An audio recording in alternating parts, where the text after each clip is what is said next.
24-এর আন্দোলনে জামাত ইসলাম দৃশ্যমান ছিল না, পিছন থেকে হেল্প করছে। পরে আমরা জানতে পারলাম যে ইসলামী ছাত্র শিবির ছিল ভ্যানগার্ড। এটা সার্জিস আলম নামে যে সমন্বয়কদের নেতা বলল ইসলামিক ছাত্র শিবির ভ্যানগার্ড। আমি বলছিলাম তখন, আমি তওবা করে বললাম, এই নামটা যদি আগে আসতো তাহলে অন্তত একজন মানুষ এই মাইনাস হইতো এই আন্দোলন থেকে, তার নাম হলো ফজলুর রহমান। এটা জামাত বিভিন্ন ভাবে প্ল্যান প্রোগ্রাম করে, আমি কনস্পিরেসি বা নাই বা বললাম, তাদের মতো প্ল্যান প্রোগ্রাম করে জাতীয় আন্তর্জাতিক ভাবে ভিতরে এবং বাহিরে ষড়যন্ত্রমূলক যে কাজগুলো করছে তারই বহিঃপ্রকাশ আমি বলবো সামনে আসছে। এবং ছাত্ররা নেতৃত্ব দিচ্ছে অনেক সুসংগঠিত এবং সুকৌশলে। তারা সামনে গান বাজাইছে, পূর্ব দিগন্তে সূর্য উঠেছে রক্তলাল, পথের ওই যে তীরহারাই ঢেউর সাগর পাড়ি দিব, পিছনে গান বাজাইছে এবারের সংগ্রাম আমাদের মুক্তির সংগ্রাম। মনে হয়েছে, আমি তো বিভ্রান্ত হয়েছি, মনে হয়েছে তো মুক্তিযুদ্ধের ছেলে পেলে রাস্তা সামনে আসুক না, চোরটা একটু পিছনে যাক না। কিন্তু পরেই তো দেখলাম যে না, জিনিসটা যেন এইরকম না, জিনিসটা যেন ভিন্ন রকম। যখন তারা বলা শুরু করলো 47 আর 24 হইল স্বাধীনতা, 71 হইলো বাইয়ে বাইয়ে গন্ডগোল। পরে বললো, কেন বললো? যখন 71-কে তারা স্বীকার করে না তখন বোধ হয় আমার মতো একজন হতভাগা একজন লোক বাংলাদেশে, আমি কিন্তু দলটা করি বিএনপি, কিন্তু মুক্তিযোদ্ধা হিসাবে একটা কথা বললাম, জয় অথবা মৃত্যু, জীবন অথবা মৃত্যু। মুক্তিযুদ্ধের বাইরে কোন কাজ বাংলাদেশে হইলে পরে এখানে প্রয়োজনে আবার রাজনৈতিক যুদ্ধ। ফজলু ভাই, আপনাকে স্বাগত জানাই যত কথা নবনীতা চৌধুরীর সাথে এই অনুষ্ঠানে আমাকে সময় দেওয়ার জন্য। আজকে আমার বলতে ইচ্ছা করে, বাংলাদেশ একটি অভিশপ্ত রাজনৈতিক অভিশপ্ত দেশ। এই দেশটি আমরা মুক্তিযুদ্ধ করে সৃষ্টি করে এমন একটা অবস্থা হলো যে আমরা এর মধ্যে শান্তি আর আনতে পারলাম, স্বস্তি আনতে পারলাম। প্রতিদিন প্রতি মুহূর্তে শুধু জঞ্জালের মধ্য দিয়ে আমাদের দিনগুলো কাটছে, অস্থিরতার মধ্য দিয়ে কাটছে।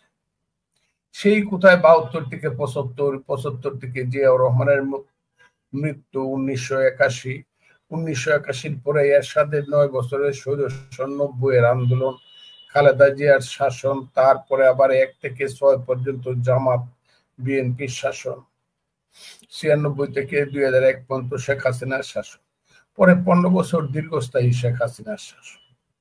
কোন সময়ই আমরা অস্থিরতা থেকে মুক্তি পাইনি। আমি আপনাকে একটা কথা বলি যে আমরা সবাই লোভী, আমরা সবাই ব্যক্তিগত জীবনে স্বার্থপর হয়ে গেছি, আমরা সবাই মিথ্যা কথা বলি। ওই যে একটা কথা বলছে কাজী নজরুল ইসলাম, আমরা সবাই সমান পাপী, আপন পাপের বাটখারা দিয়া অপরের পাপ মাপি। বাঙালি জাতি হিসাবে কেন জানি আমরা এই দিকে চলে যাচ্ছি। আপনার সিলেটে আমার বাড়ির থেকে খুব কাছে দিরাইয়ের একজন বাউল সম্রাট আছেন, তার নাম শাহ আব্দুল করিম। উনি একটা গান লিখেছেন, আগে কি সুন্দর দিন কাটাইতাম। ওইটার এক জায়গাতে লেখা আছে, মানুষ ছিল সরল, ছিল ধর্মবল, এখন সবাই পাগল, বড় লোক হইতাম, আগে কি সুন্দর দিন কাটাইতাম। তার কথাটা আমার কাছে যত সরল ভাবে বলছে তত সরল না, এটি খুব উপলব্ধি করার ব্যাপার। এখন সবাই পাগল, বড় লোক। আগের মানুষ কিন্তু সামান্যত সন্তুষ্ট ছিল, নিজের উপার্জনের মধ্য দিয়ে নিজের সংসার চালিয়ে সে সন্তুষ্ট থাকত। কিন্তু এখন জাতি হিসাবে আমরা একদল লুটেরার হাতে, এই যে নব্য ধনিক শ্রেণী এবং লুটেরা পুঁজিপতি শ্রেণীর নব্য বাজার ব্যবস্থা, এই সবকিছু মিলিয়ে এই যে লুট করার যে প্রবণতা, সেই লুট করার প্রবণতা থেকে প্রথমে অর্থনীতি ধ্বংস হচ্ছে, আর অর্থনীতির উপরই কাঠামোর নাম হলো রাজনীতি, সেই রাজনীতি ধ্বংস হয়ে যাচ্ছে। কাজেই এই যে লুটেরারা ক্ষমতায় ছিল এবং এখন যারা আছে তারাও ওই দিকেই যাচ্ছে, ক্ষমতার লোভে লাভে। ইউনূস সাহেবের মতো একজন অনেক উঁচু মাপের মানুষও কূটকৌশল করে সকাল বিকাল কথা পাল্টিয়ে ক্ষমতায় থাকতে চায়, যে ক্ষমতাটা তার রাজনৈতিক ভাবে, যে ক্ষমতাটা ইলেক্টেড জনগণের দেওয়া ক্ষমতা না, একটা অনির্বাচিত ক্ষমতাকে উনি দীর্ঘস্থায়ী করে নিজের লাভ এবং লোভ এবং তার আশেপাশের সমস্ত মানুষের লাভ এবং লোভকে চরিতার্থ করতে চায়। শুধু তাই না, বাঙালি এবং বাংলাদেশের চরিত্রটাকে উনি বদলে দিতে চায়।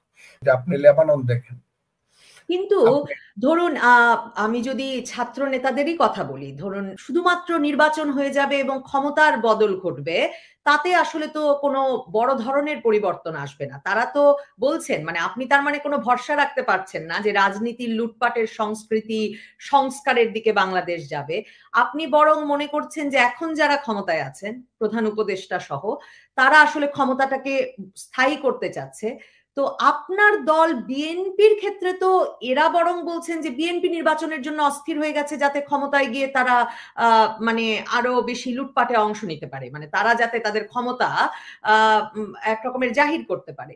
তো তাহলে আসলে মানে সেই দিক থেকেই আপনি বলছেন কিনা, মানে আপনাদের নির্বাচনের অস্থিরতাটা সেদিক থেকে কিনা? আমি আপনাকে বলি যে ছেলেপেলেরা, ওদেরকে আপনারা খুব গুরুত্ব দেন। এই ছেলেপেলেদের চেয়ে আমার ছোট ছেলের বয়সে অনেক বেশি। আমার ছোট ছেলেটাই ব্যারিস্টার।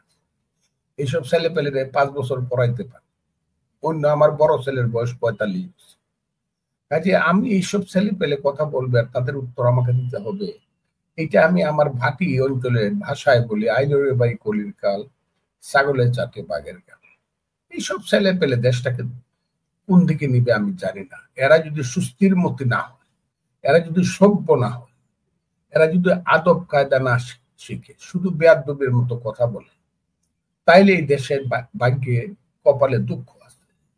আমি মনে করি না যে তার ইলেকশন হবে না, তাইলে কি হবে, কি সংস্কার করবে? তাই ইলেকশন তো করবে একটা রাজনৈতিক সরকার। আর রাজনৈতিক সরকার যদি আসতে হয়, সেখান তো ইলেকশনই যে মাস্ট। একটাই ইলেকশনের জন্য দেশে 30 লক্ষ লোক মারা গেল। এই একান যেহেতু 70 সনের নির্বাচনের রায়কে মেনে বঙ্গবন্ধু শেখ মুজিবুর রহমানের হাতে ক্ষমতা হস্তান্তর করেনি, কাজেই মানুষ যুদ্ধ শুরু। নির্বাচনটা তো একটা মস্ত বড় ব্যাপার। হাসিনা যে আজকে পরিবর্তন হয়েছে, সেই পরিবর্তনের মূল কারণ হলো হাসিনা 14 সনে মানুষকে ইলেকশন থেকে বঞ্চিত করছে। 18 সনের দিনের ভোট রাতে করে নিশিরাতের ভোট করছে।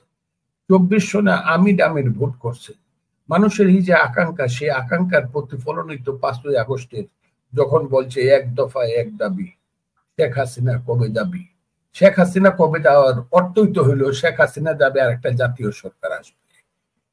জাতীয় সরকার আসতে হইলে তো, বা একটা নির্বাচিত সরকার আসলে তো there must be an election. কাজে ইলেকশনের কথাটা যদি বলা হয়, ইলেকশন করলেই বিএনপি লুট করবে, হ্যাঁ, বিএনপি যদি ইলেকশন করে লুট করে 6 মাস পরে বিএনপির ঘাড়ের উপরে মানুষ পাড়া মেরে ধরবে, আবার নতুন সরকার আসবে ইলেকশনের মাধ্যমে। এইভাবে তো জিনিসটা রিফাইন্ড হবে এবং পলিশ হবে। তা না হলে একটা সমাজ কিভাবে পলিশ হবে? ইলেকশন ছাড়া তারা কি সংস্কার করতে চায়? এই সংস্কারের মানে কি? আমি তাদেরকে তো চিনি যে ওই 11-12 জনকে সংস্কারক হিসাবে রাখা হয়েছে। এই 11-12 জন মানুষকে তো আমি চিনি। এরা দেশের জন্য 2 পয়সার কাজ কবে কোন দিন করছে? দেশের মানুষের পক্ষে দাঁড়ায় কোন দিন রাজপথে কোথায় ঘাম জড়াইছে? এরা যদি জনপ্রিয়তার দিক থেকে আমি তুলনা করি, সারা বাংলাদেশে যে কোনো সেটা তারা ইলেকশন করবে, 500 থেকে 5000 ভোট যদি কেউ পায়, আমি মনে করবো বাপের বেটার কাজ করছে। এরা আমাদেরকে সংস্কার করে দিবে। আমেরিকার থেকে আইসা 40 বছর আগে যে লোকটা আমেরিকা চলে গেছে, সে আইসা বলবে যে আমি বাংলাদেশের নাম বদলায় দিব। বাংলাদেশের নামটা হইলো মায়ের নামের মতো। আমার মার নাম হলো, আমি প্র্যাকটিক্যালি বলতে, আমার নাম, মায়ের নাম হলো হুসেনা বানু। নামটা একটা পুরানো নাম। এখন একজন আইসা বলবে ফজলুর রহমান, তোমার মার নামটা তো পুরানো নাম, আমি একটা আধুনিক নাম রাইখে দিই, তোমার মার নাম হবে মধুমালতী। মানবো? যে লোকটা দেশের নাম পরিবর্তন করতে চায়, হয় সে রাজাকার, যদি রাজাকার না থাকে তাকে সে রাজাকারের বাচ্চা, তার বয়স না থাকে, আর না হয় সে রাজাকারের চেতনায় বিশ্বাসী একজন লোক। দেশের নাম, মায়ের নাম যারা বদলাতে চায়, তাদেরকে আমার সংস্কারের দায়িত্ব দিতে হবে। যারা বাংলাদেশের 4টা স্তম্ভ, 4টা পিলারের উপর দাঁড়াইছে, যে বাংলাদেশ, গণতন্ত্র, সমাজতন্ত্র, ধর্মনিরপেক্ষতা, জাতীয়তাবাদ, আমি আমার দলের প্রতি এত কৃতজ্ঞ।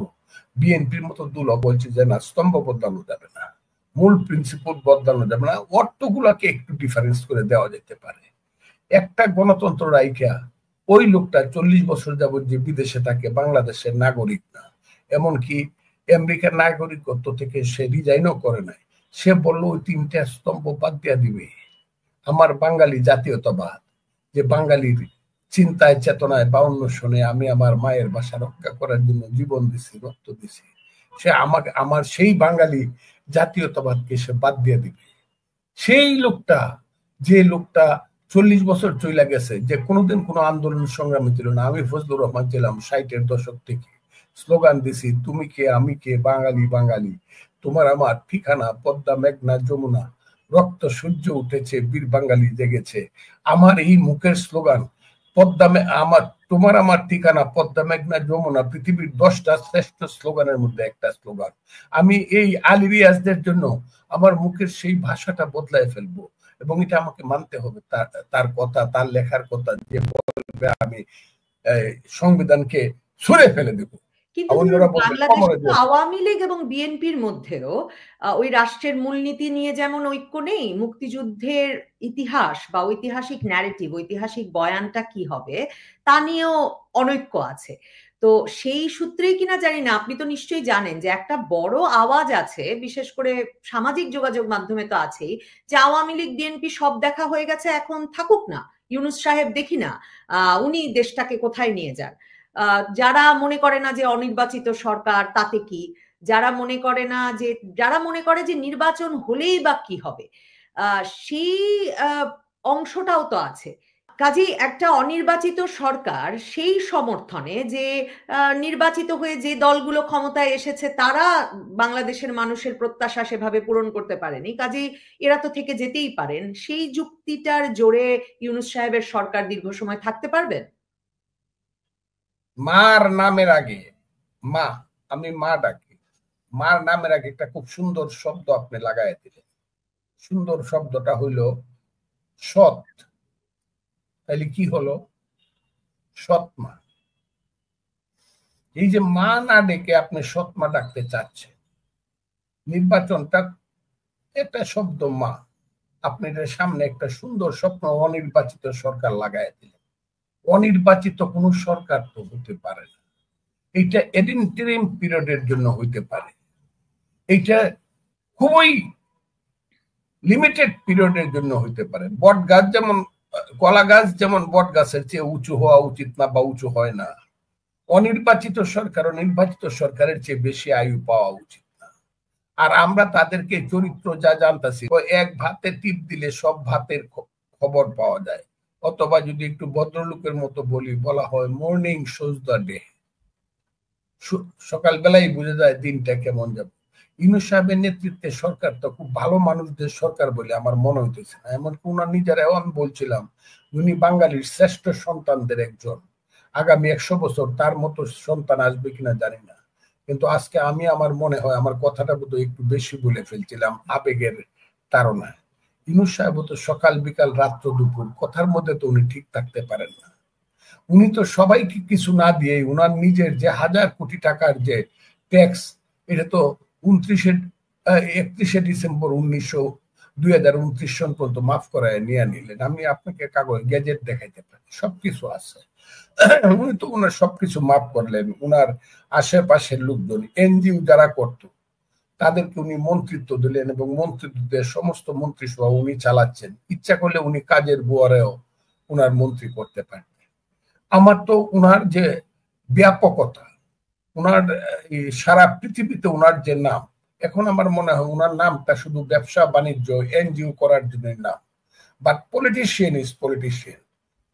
সুখে দুঃখে শুদ্ধ ভুলে politician is politician, and he is required to cut the country's problem, to solve the country's problem. পলিটিশিয়ানই একমাত্র পারে একটা দেশের সমস্ত সমস্যা সলভ করতে, ভুলে অথবা শুদ্ধ, একবার ভুল করবে পরে আবার শুদ্ধ করবে। পলিটিশিয়ান ছাড়া রাষ্ট্র ঠিক হবে না। কাজে ইউনূস সাহেবদের মতো ওই ব্যবসায়ী এনজিও দারি, ওই অমুক বিসিএস ছিল, অমুক সিএসপি ছিল, এদেরকে দেখে ফেললাম। তো দেখা তো কোনো, এখন মনে মনে চিন্তা করি কি করলাম ভাই, গাজীর গীত গায়া 5 শিকা কামাই করলাম 1.5 টাকা খায়া। বাংলাদেশের মানুষের তো এখন এই অবস্থা হয়ে পড়ছে। আপনি ভোট নেন, তারা যে 2% ভোট পায়, যে ছেলেরা 160টা গাড়ি লইয়া বাড়িতে যায়, এতে তাদের মানসিকতাটা, জনপ্রিয়তা বুঝে যায় না। এতে তাদের মানসিকতাটা বোঝা যায়। আমি ফজলুর রহমান, আমি ইটনামিটামুন অষ্টগ্রাম। আব্দুল হামিদ আমার প্রতিদ্বন্দ্বী ছিল সারা জীবন, উনি রাষ্ট্রপতি ছিলেন, উনি হাজার হাজার পুলিশ দিয়ে বাধা দিচ্ছে, তারপরে আমি গেলে পরে 10,000 লোক গ্রামে হয়েছে। এখন এই বাউহাটটা তুলে দিলেও 10,000 লোক হয়, আমার এক পয়সাও খরচ করতে হয় না, একটা গাড়িও লাগে না। এটা মানসিকতায় বোঝা যায়। এই ছেলেটা আমার জন্য যদি কেউ একটা গেট করে, ওর সদস্য পদ থাকবে না। ইটনাতে অষ্টগ্রামে মিটামণি যে একটা গেট কে করছে, আমি ওর বাপের নামটা দেখে নিই। এবং এই ছেলেটা যে 160টা গাড়ি নিয়ে গেছে, তারপরে দল হিসাবে 1,37,00,000 টাকার যে ইফতার খাওয়াইছে, টাকা করতে চাইলো, সে প্রশ্নের চেয়ে বড় প্রশ্ন হইলো যে তোমার তো এক পাতাই মেলে না রে বাবা, তুমি তো এখনো শিশু। আমার যে সন্তানের এই ধরনের মানসিকতা, প্রথমেই সেরাটনে খাইতে চায়, ইন্টারকন্টিনেন্টাল সোনার গায়ে খাইতে চায় বা খাওয়াইতে চায়, যে 4 কোটি টাকা দামের গাড়িতে চড়তে চায়, বাড়িতে গেলে পরে 100 গেট চায়, 160টা মাইক্রো চায়। এই মানসিকতা দিয়ে তো একটা দেশ, আমি তাদের কাছে সমস্ত ক্ষমতা ছেড়ে দিতে রাজি, আমি রিটায়ার করব, আজকে রিটায়ার করব, কিন্তু আমার সন্তানদের তো দেখতে হবে যে আমার সন্তান ভালো সন্তান হয়েছে।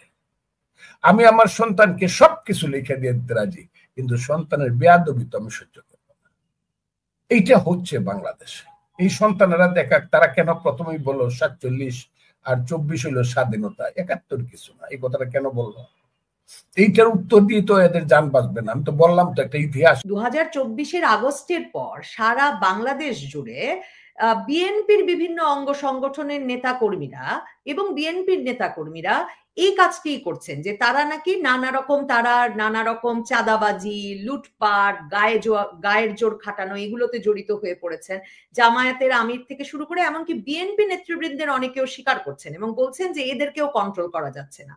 তো তাহলে মানে বাংলাদেশের মানুষের সামনে অপশন আছে কিনা? বাংলাদেশের মানুষ সে কারণেই ভাবছে কিনা যে করুক না, 2024 নতুন নেতারা একটু লুটপাট করুক না? শুনেন, আমি এই খুব একটা বড় আলুর বস্তা, আপনি কি আলু চেনেন? মিষ্টি আলু অথবা গোল আলু চিনেন তো? খুব একটা আলুর বস্তা মাথার মাটি করে নিয়ে গেলাম, মানুষ দেখলো যে এই লোকটা জোর করে বড় একটা আলুর বস্তা নিয়ে গেল। আরেকজন বুদ্ধিমান, সে আলুর বস্তা, সে স্বর্ণের দোকানে ঢুকে তার 2 পকেটে হীরা আর স্বর্ণ ঢুকায় 2 পকেটে করে নিয়ে গেল, কেউ দেখলো। ডাকাতির চিন্তা কোনটা বড় ডাকাত? এক, বিএনপির একটা কর্মী, হাজার হাজার কর্মী কিন্তু বিএনপির জেল খাটছে। ইলিয়াস আলীর মতো লোকেরা গুম হয়ে গেছে, শত শত কর্মী গুম হয়েছে, বিএনপির লাখ লাখ মামলা হয়েছে। আমি ফজলুর রহমান আমেরিকাতে নির্বাসনে রয়েছি, আমি রিট করে দেশে আসছি, জেলে গেছি, আমি ফজলুর রহমানের কথাই বলছি।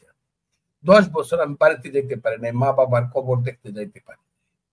অনেক কর্মী নির্যাতিত হয়েছে, এমন হয়েছে ডান্ডা বেরি পায়ে পড়িয়া বাবার জানাজায় আসছে, মায়ের জানাজায় আসছে।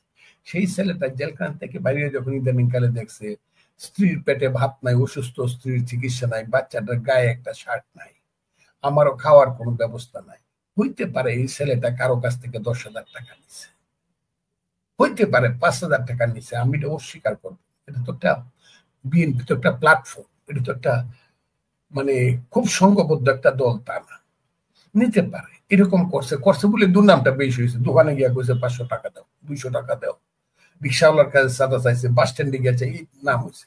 কিন্তু আমি গেছিলাম রাজশাহী কিছুদিন আগে, সেই রাজশাহী 25শে ফেব্রুয়ারি আমি গেছিলাম। সেই 25 ফেব্রুয়ারি শুনলাম যে একটা রাজনৈতিক দল সামান্য টাকার একটা প্রতিষ্ঠান দখল করছে। সেই প্রতিষ্ঠানের ভ্যালু হইল মাত্র 12 থেকে 13,000 কোটি টাকা।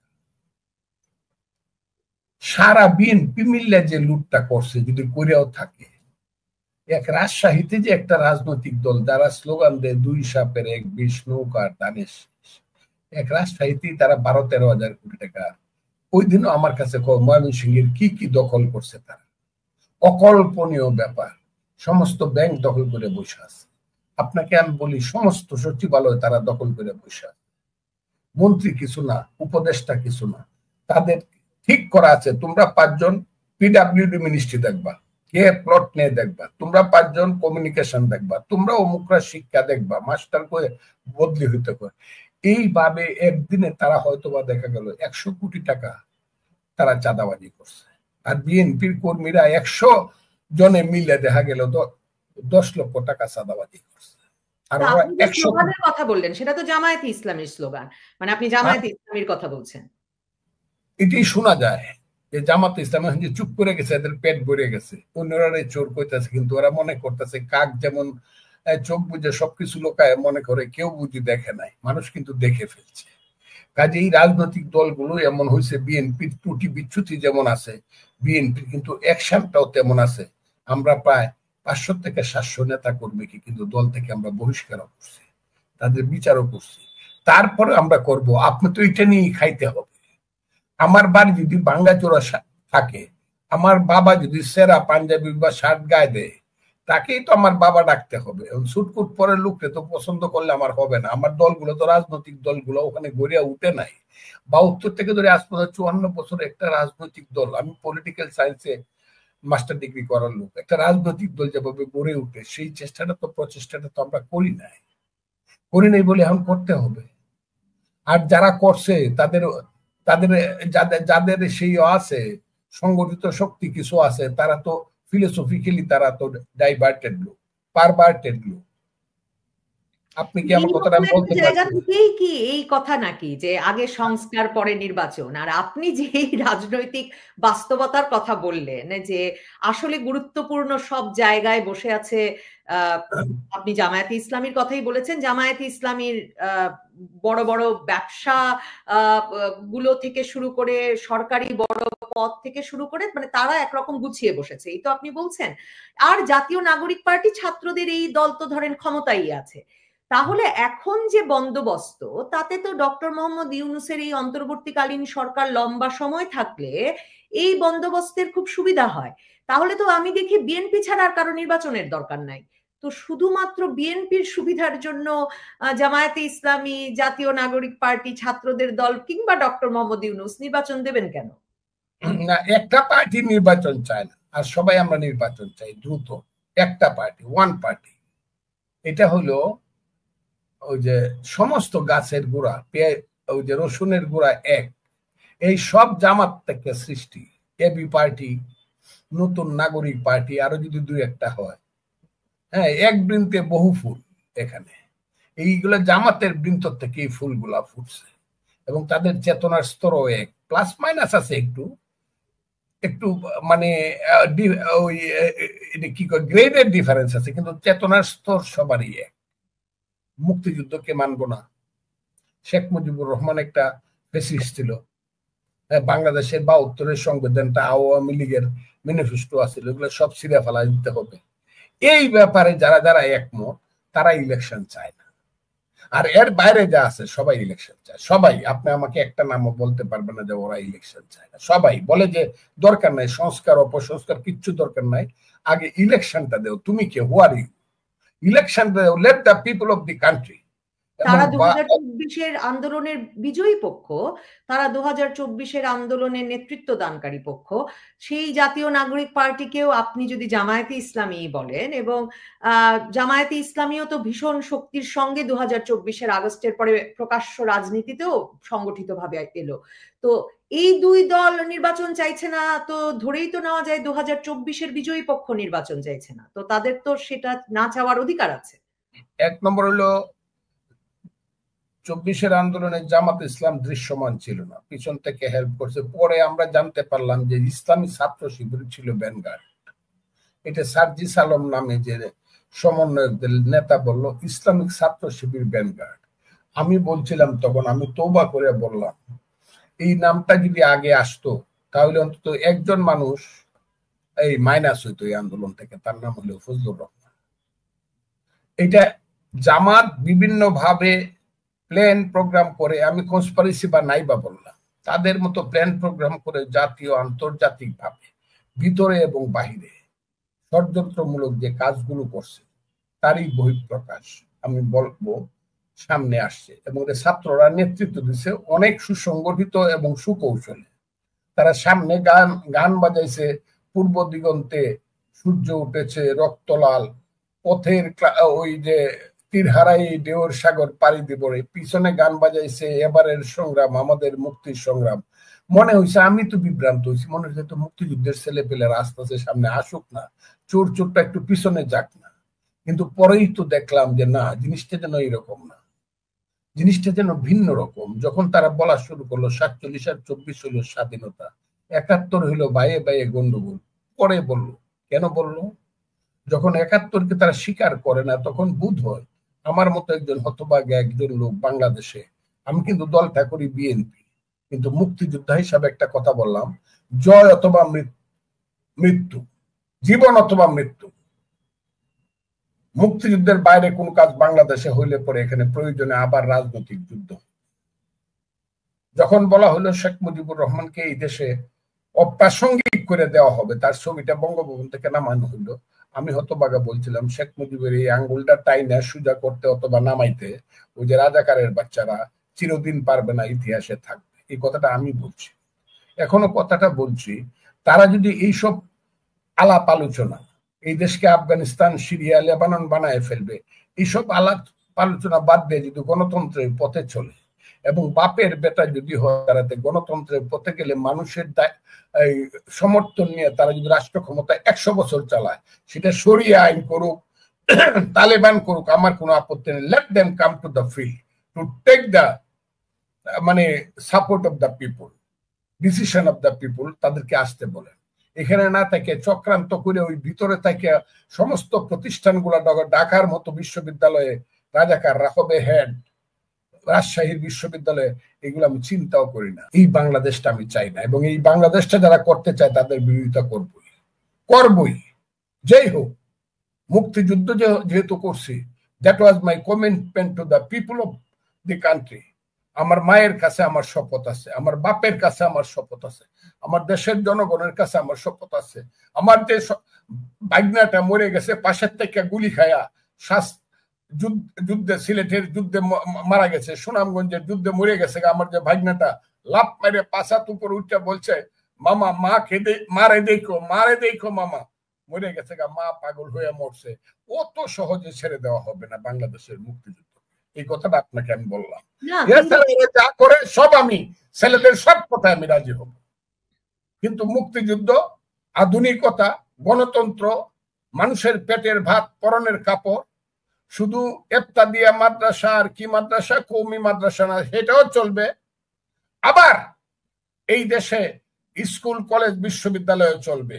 ওইখানে যখন যেমন চলবে আলহামদুলিল্লাহ রাব্বিল আলামিন আর রহমানির রহিম, যেমন চলবে একটা মাদ্রাসাতে, তেমনি অতে চলবে, বাংলা পড়ায় চলবে, পাখি সব করে রব রাতি পোহালো, কাননে কুসুম কলি সকলি ফুটিল, রাখাল গরুর পাল লয়ে যায় মাঠে। কোনটাকে ছাড় দেওয়া হবে না। আপনি যেমন সারা রাত ওয়াজ করবেন, করেন গিয়া, কিন্তু আমিও লালনের গান গাইবো, আমাকে বাধা দিতে পারবেন না। আমিও শাহ আব্দুল করিমের গান গামো, আমিও উকিল মুন্সির গান গামো, আমি ডাকি তাসি তুমি ঘুমাইছো নাকি, আমার গানে বাধা দেওয়া যাবে না। আমিও হাসন রাজার গান গায়ে কইমু, আমি হাসন রাজায় কয় আমি কারো নয় রে, আমিও গান গাইবো হাসন রাজার, আমার গানেও বাধা। এই অভ্যুত্থান শেষে আমরা দেখলাম 1971-72-এর সংবিধানের কথা তো